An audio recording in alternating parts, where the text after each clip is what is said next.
जय मसीह की। स्वागत है आपका एक और बार विजनरी रेडियो टीवी के खास प्रोग्राम लेट्स टॉक टुडे।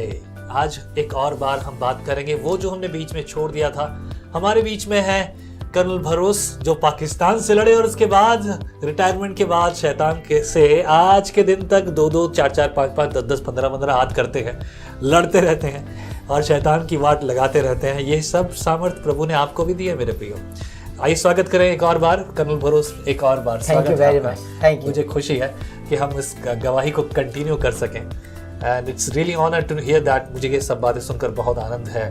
बचपन में मैं भी सोचता था जब ये आर्मी के ट्रक जाते थे दौड़ के जाता था एंड और जाता था सल्यूट करना और ये सब कुछ करना अच्छा लगता है।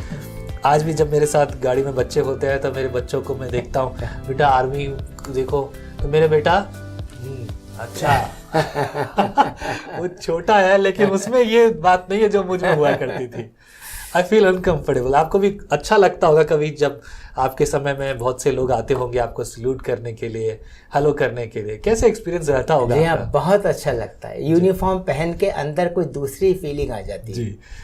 आज भी मैं अगर वो यूनिफॉर्म पहनता हूँ तो एक दूसरी फीलिंग आ जाती है। क्या बात है, क्या बात है। पुराने दिन हमेशा की तरह यादगार एंड लोग आपको मिलते हैं वो हमेशा इस बारे में आपको अप्रिशिएट करते होंगे, धन्यवाद देते होंगे कि आपने जो युद्ध लड़ा है हमारे लिए और उस युद्ध में आप थे।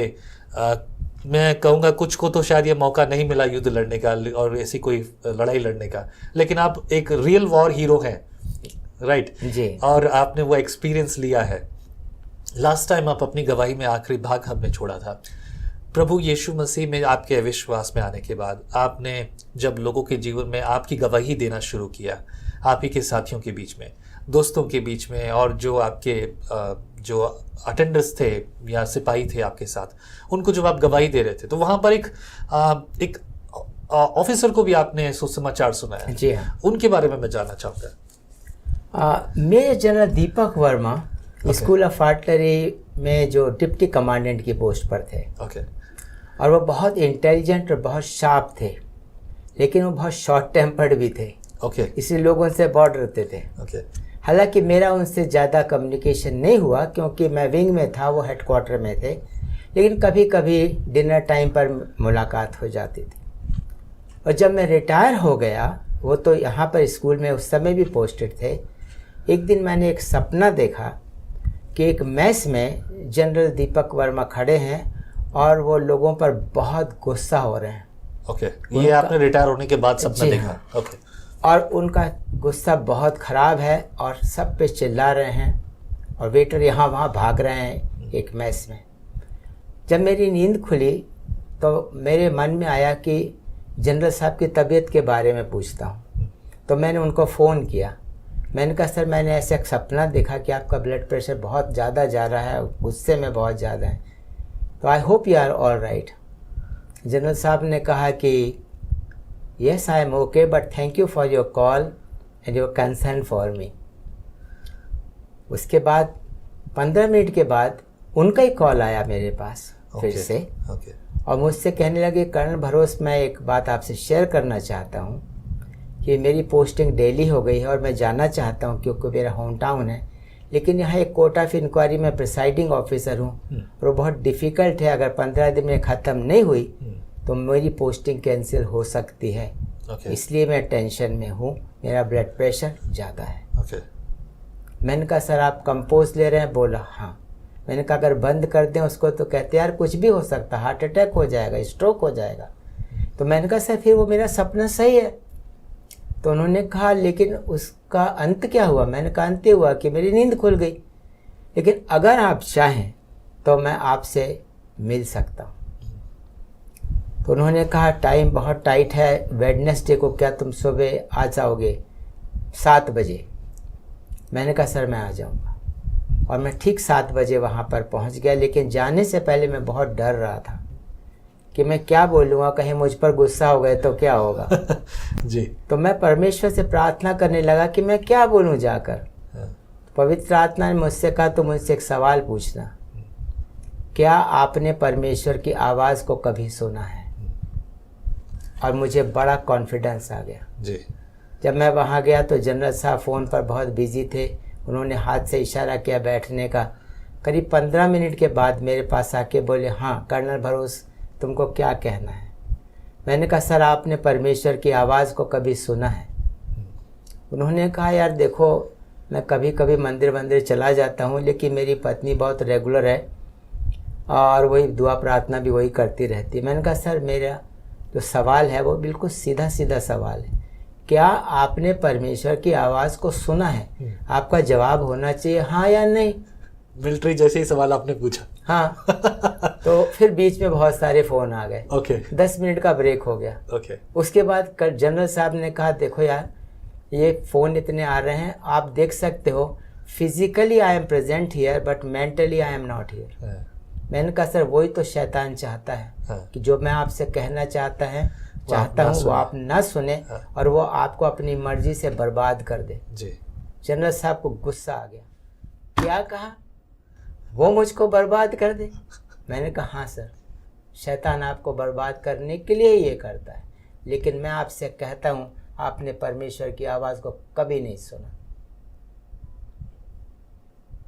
आप जानना चाहते हैं कैसे सुन सकते हैं? बोले, हाँ यार बताओ कैसे सुन सकते हैं?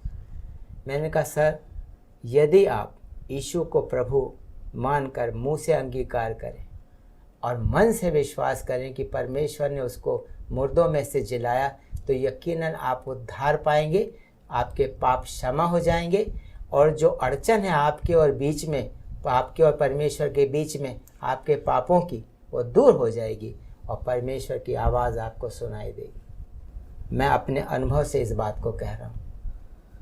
क्या करना पड़ेगा? मैंने कहा, एक छोटी सी प्रार्थना आपको करना पड़ेगी और प्रार्थना इस तरीके की है जो मैंने 28 जनवरी 93 को की थी। जी।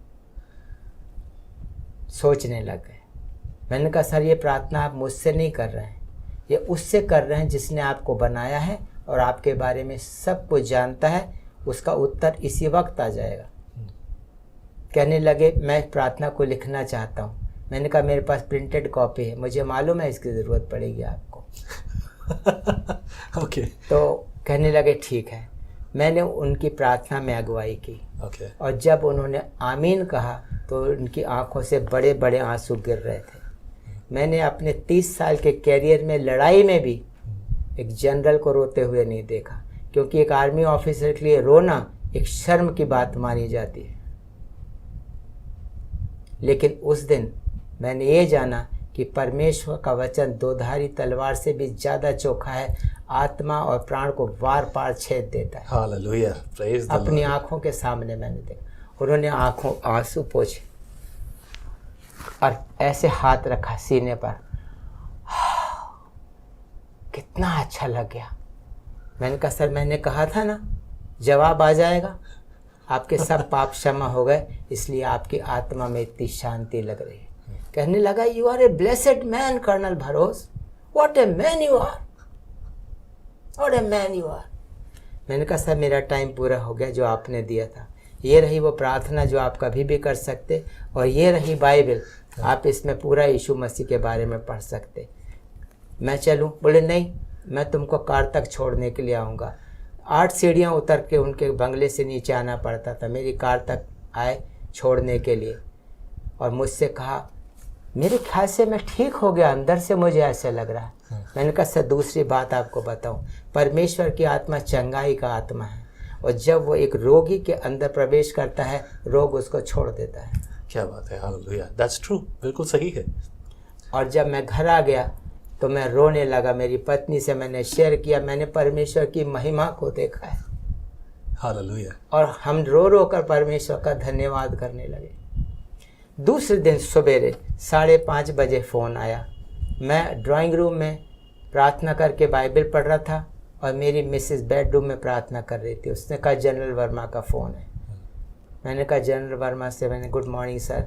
कर्नल भरोस, good morning. Yesterday was the most comfortable day of my life. Hallelujah. I had my blood pressure checked 3 times and it is normal. Now I will concentrate on Lord Jesus Christ. Hallelujah. That was his confession, right? Confession. और 15 दिन के अंदर वो उनकी posting हो गई, बराबर time पर वो दिल्ली पहुंच गए। क्या बात है, क्या बात है। That's the testimony, right? That's the testimony. ये बड़ी बातें तब उत्पन्न होती हैं मेरे प्रियो, तब वो 3 बातें जो कि कर्नल भरोस ने पिछली बार हमसे बताई थी, 3 बातें मैं फिर से सुनना चाहूँगा। वो 3 बातें कि परमेश्वर हमें मुफ्त में मिलता है, और दूसरी बात परमेश्वर को आसानी से मिलता है, आसानी से मिलता है और हर जगह और हर समय मिलता है। तीसरी बात हर जगह और हर समय मिलता है। क्या बात है। Praise the Lord, that's beautiful thing। ये आपके फ्रूट्स रहे। इसके बाद फिर आपने गिडियंस ज्वाइन किया। आप कुछ और भी जॉब ज्वाइन कर सकते थे। मेरी जानकारी में आपके रैंक के व्यक्ति को कोई भी गवर्नमेंट जॉब, कोई भी चीज़, कोई भी ऐसी आसानी से डायरेक्ट पोस्टिंग मिल जाती है, जहाँ तक मेरी जानकारी है। मुझे बहुत अच्छे जॉब मिलते जो मेरे से सीनियर कर्नल वासुदेवा जो रिटायर हुए थे स्कूल ऑफ आर्टिलरी से, वो मुंबई में स्काई पैक कोरियर के बॉस थे। ओके। और क्योंकि वो डेली जाना चाहते थे वहाँ की ब्रांच संभालने के लिए, तो वो मेरे पास आए, क्योंकि वो जानते थे मैं रिटायर होने वाला हूँ, और मुझसे कहने लगे तुम्हारा कोई इंटरव्यू नहीं है कर्नल भरोस, यू ओनली हैव टू से। अंधेरी में मुंबई में 3 bedroom furnished house, 24 hour servant मिलेगा, शोफर ड्रिवन कार मिलेगी, एक ऑफिस है, आपको 70,000 रुपये इनकम टैक्स काटने के बाद कैश मिलेंगे, और कभी भी आप नासिक आ जा सकते हो। ये कब की बात है? ये 1996 की बात है, जब मैं रिटायर होने वाला था। ओके, 1996 में अक्टूबर में मैं रिटायर होने वाला था, करीब 3 महीने पहले वो आए। ओके। और जब उन्होंने मुझसे ये कहा तो मैंने कहा सर मेरे पास इससे एक अच्छा ऑफर है। बोले इससे भी अच्छा ऑफर है? मैंने कहा हाँ क्या? तो मैंने ये बाइबल निकाली। ओके। और मैंने इसमें मत्ती रचित सुसमाचार उसका 28वां अध्याय और 18 से 20 तक उनको पढ़ के सुनाया कि प्रभु यीशु मसीह ने कहा स्वर्ग और पृथ्वी का सारा अधिकार मेरे पास दिया गया है, जाओ तुम दुनिया के हर जगह जाकर इस सुसमाचार को प्रचार करो, और मैं जगत के अंत तक तुम्हारे साथ रहूँगा। मैंने कहा 2 बातें हैं जी। पहली बात, अगर मैं स्काई पैक कोरिया ज्वाइन करूँगा तो मेरा एक कोई बॉस होगा, बिल्कुल होगा, ह्यूमन बॉस होगा। लेकिन यहाँ मेरा वो बॉस है जिसके पास स्वर्ग और पृथ्वी का सारा अधिकार दिया गया। क्या बात है। और दूसरा, वो मेरा जो बॉस होगा मेरे साथ 24 घंटे नहीं रह सकता, लेकिन ये मेरा बॉस 24 घंटे मेरे साथ रह सकता है। Praise the Lord, praise और the Lord। ये सच्चा है, कभी झूठ नहीं बोल सकता। इसलिए मैं आपके ऑफर का इनकार कर देता हूँ। क्या कहा उन्होंने फिर? वो मेरे से 3 साल बड़े सीनियर थे, वो खड़े हो गए कुर्सी से, मेरे को सैल्यूट किया और कहा colonel Bharos, what a man you are, all the best. क्या बात है। आप तकरीबन आज के हिसाब से देखा जाए तो करीब 1.5 लाख रुपए की नौकरी, अगर आप वो ज्वाइन करते तो आप तक 2 लाख रुपए, प्लस उससे भी ज्यादा आपको दूसरी फैसिलिटीज भी दी गई। वो सब आपने सब छोड़ दिया। जी हाँ। इसलिए क्योंकि आपको प्रभु की सेवा करनी थी। जी। आपको पता था कि आपका रियल मास्टर कौन है। जी। और क्या बात है, ये है परमेश्वर के अद्भुत काम। हालेलुया। बहुत बार लोग बोलते कि परमेश्वर छप्पड़ फाड़ कर देगा। मेरे पिताजी बोलते थे, बोले धन चाहिए, हमें पैसा चाहिए, ये जो तू यीशु यीशु करता है ना तो कहाँ से आएगा, कि छप्पड़ फाड़ के आएगा। मैंने बोला छप्पड़ फाड़ के आएगा। आज के दिन तक नहीं आया, लेकिन कमी भी कुछ नहीं है। रोटी खाने के लिए है, किराए की सही, लेकिन सर पे छत जरूर है, उतनी काफ़ी है। ठीक है, प्रभु की स्तुति है। क्या बात है। Thank you very much in सब बातों को शेयर करने के लिए। मैं बहुत आभारी हूँ कि आप अपने सारे समय को एंड परिस्थितियों को, लेकिन इस एज में भी आप समय देकर यहाँ पर हैं, और प्रभु आपको और ताकत दे, सामर्थ्य दे। और बहुत सारी गवाहियाँ हैं हमारे पास अभी और, लेकिन समय को देखते हुए इस एपिसोड को मैं यहीं विराम देना चाहूँगा। बहुत बहुत शुक्रिया। Thank you very very much. Thank you very much. मुझे खुशी है कि आप आए। जी, धन्यवाद इस बात का। आगे और भी प्रभु सहायता करे, हम देखेंगे प्रभु इस्तेमाल करे और विषयों के लिए। प्रभु सहायता करे कि और बातों को प्रभु हम मिलकर एक साथ प्रभु की नाम को महिमा देंगे। विजनरी रेडियो टीवी के खास प्रोग्राम है लेट्स टॉक टुडे। प्रभु आप सबके साथ हो। यदि कुछ सवाल जवाब हैं तो आप हमें कमेंट में लिख सकते हैं, और कमेंट आपके जो हैं कर्नल भरोस जरूर पढ़ेंगे, और कमेंट का हो सका तो वो उस पर जवाब देंगे। प्लीज़ कॉल मत कीजिए। अगर आपके पास कोई विशेष बात है सिर्फ व्हाट्सएप पे मैसेज कीजिए। अगर आपके मन में प्रभु की सेवकाई के लिए बोझ है तो ये पीछे नीचे नंबर है, इन नंबरों पर आप अपने मैसेज डाल सकते हैं। इस नंबर पर आप अपने दान, दशमांश, ऑफरिंग, जो भी प्रभु आपके मन में बोझ डालता है वो आप दे सकते हैं। प्रभु आप सबके साथ हो। जय मसीह। जय मसीह की।